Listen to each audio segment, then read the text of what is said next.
The history of the world is often told through kings and battles. But if you look closely, the real story is about trade.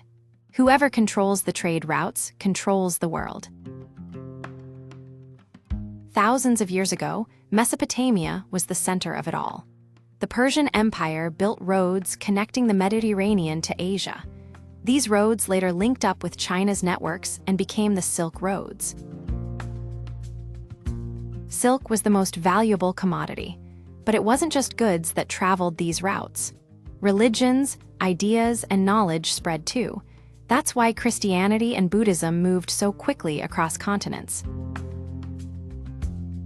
By the 7th century, Arab armies united under Islam and took control of these trade routes. The Muslim world became a hub of science, art, and commerce.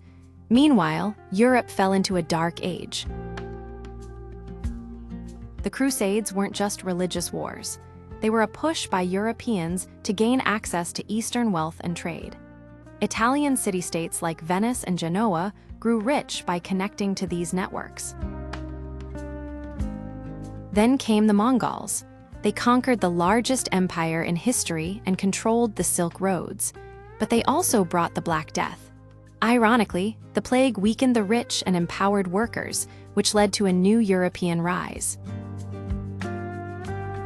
European explorers like Columbus and Vasco da Gama opened new sea routes. Europe became the new center.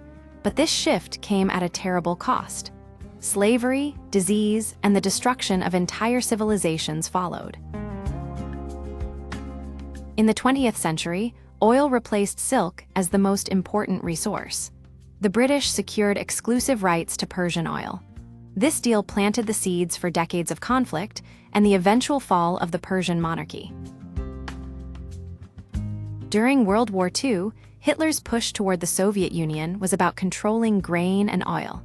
When supplies fell short, it worsened the conditions that led to the Holocaust. After the war, the US replaced Britain as the dominant power in the region.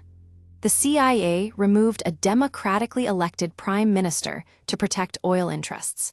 That decision backfired and led to the Iranian Revolution of 1979. Today, the lands of the Silk Roads are re-emerging. Cities are booming. New pipelines, railways, and universities are being built. China is investing heavily in infrastructure, and its influence is growing. The lesson is clear. Control of these routes means control of resources, ideas, and wealth.